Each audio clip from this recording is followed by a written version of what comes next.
அவுது பில்லாஹி மினஷ் ஷைத்தானிர் ரஜீம். பிஸ்மில்லாஹிர் ரஹ்மானிர் ரஹீம்.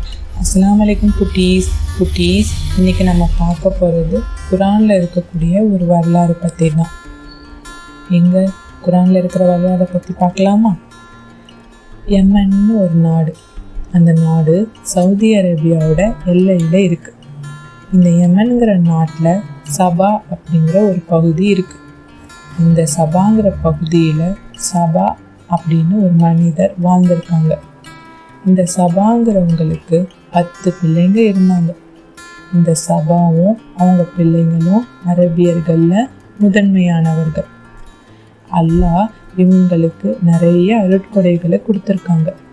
இந்த சபா பகுதியில் வாழ்ந்த இந்த மக்களுக்கு அல்லாஹ் 2 பக்கமும் சோலைகளை கொடுத்துருக்காங்க.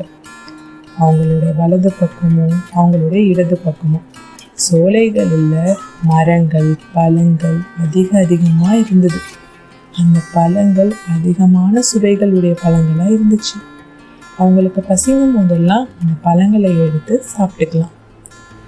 மேலும் இந்த சோலையிலிருந்து வரக்கூடிய காற்றை சுவாசித்தாலே அவங்களுக்கு ஆரோக்கியமும் அழகும் அதிகரிக்குமா.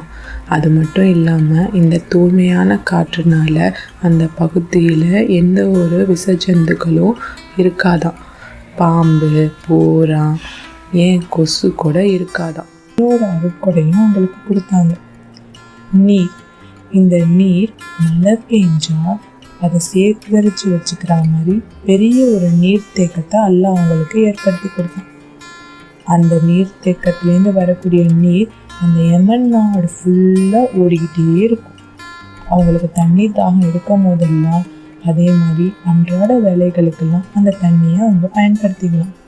வசிக்கும் போது பழமும் தாகத்துக்கு தண்ணியும் எல்லாம் அவங்களுக்கு நிறைய கொடுத்துருக்காங்க. அது மட்டும் இல்லாமல் அவங்க ஒரு இடத்துலேருந்து இன்னொரு இடத்துக்கு பயணமாகி செல்லணும் அப்படின்னா அந்த பயணத்தை ரொம்ப எளிமையான முறையில் செல்கிற மாதிரி பாதைகளை அமைச்சு கொடுத்தாங்க. அவங்க போகிற வழியில் பசிக்கிறதுக்காகவும் தண்ணீருக்காகவும் எதுவும் எடுத்துகிட்டு போகக்கூட தேவையில்லையா. ஏன்னா போகிற வழியெல்லாம் அவங்களுக்கு பக்கத்தில் குடியிருப்புகள் இருந்துச்சான். அந்த குடியிருப்புகளில் அவங்க பசிக்கும் போது சாப்பிட்டுக்கலாம், தண்ணி குடிச்சுக்கலாம், அங்கேயே தங்கிக்கலாம். பகல் நேரத்தில் எவ்வளோ தைரியமாக எந்த பயமும் இல்லாமல் அவங்க ட்ராவல் பண்ணுற மாதிரி இரவு நேரங்களிலும் அவங்க எந்த பயமும் இல்லாமல் ட்ராவல் பண்ணலாம். இதே மாதிரி அவங்க சந்தோஷமாக வாழ்ந்து வந்துட்டு இருந்தாங்க. அல்லாஹ் இந்த சந்தோஷத்தை அவங்களுக்கு கொடுத்துட்டு அல்லாஹ் அவங்கக்கிட்ட எதை எதிர்பார்த்தாங்க அப்படின்னா அல்லாஹ்க்கு நன்றி சொல்கிறத. அவங்களும் அல்லாஹ்க்கு நன்றி செலுத்தினாங்க. ஆனால் இது ஷைத்தானுக்கு பிடிக்கல. ஷைத்தான் அந்த மக்கள் எல்லாருடைய மனசையும் மாற்றிட்டான். அல்லாஹ்வுக்கு இணை கற்பிக்கிற மாதிரி மாற்றிட்டான். அதனால் அல்லாஹ்க்கு அவங்க நன்றி செலுத்தாமல் அல்லாஹ்வுக்கு இணை கற்பிக்க ஆரம்பிச்சிட்டாங்க. அது மட்டும் இல்லாமல் அல்லாஹ் கொடுத்த இத்தனை அருட்கொடைகளையும் குறை சொல்ல ஆரம்பிச்சிட்டாங்க. அப்படி குறை சொன்னதில், யா அல்லாஹ் எங்களுக்கு பயணங்களை இவ்வளோ எளிமையான முறையில் கொடுத்துருக்கியே, எங்களுக்கு இப்படி எளிமையான முறையில் பயணம் வேணாம் அல்லாஹ், எங்களுக்கு நாங்கள் போகக்கூடிய பாதைகளை ரொம்ப தூரமாக்கி வை, சிரமங்களை கொடுங்கிற மாதிரி அவங்க துவா செஞ்சுட்டாங்க. அல்லாஹ்க்கு ரொம்ப கோவம் வந்துடுச்சு.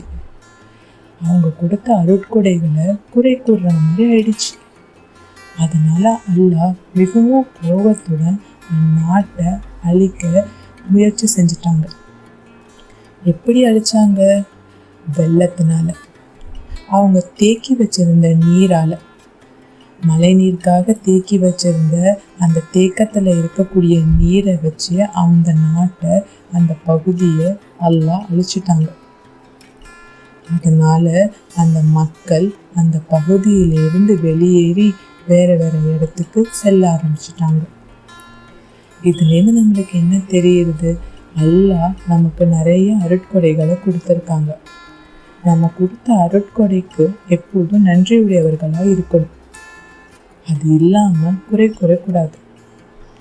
அல்லாஹ் கொடுத்த அருட்கொடைக்கு எப்போதும் நன்றி சொல்கிற வகையில் தொழுகணும். அது மட்டும் இல்லாமல் அல்ஹம்துலில்லாஹ் சொல்லணும். என்ன குட்டீஸ், இதை நீங்கள் எப்போதும் செய்வீங்கள்ல? அல்லாஹ் நம்மளுக்கு கொடுத்த அருட்கொடைக்காக எப்போதும் நம்ம என்ன செய்யணும்? அல்ஹம்துலில்லாஹ், அல்ஹம்துலில்லாஹ், அல்ஹம்துலில்லாஹ். அது மட்டும் இல்லாமல் தொழுகவும் செய்யணும். நம்ம தொழுது அல்ஹம்துலில்லாஹ் சொல்ல ஆரம்பிச்சிட்டோம் அப்படின்னா அல்லாஹ் நமக்கு மென்மேலும் அருட்கொடைகளை இன்ஷா அல்லாஹ் தருவாங்க. அஸ்ஸலாமு அலைக்கும் குட்டீஸ்.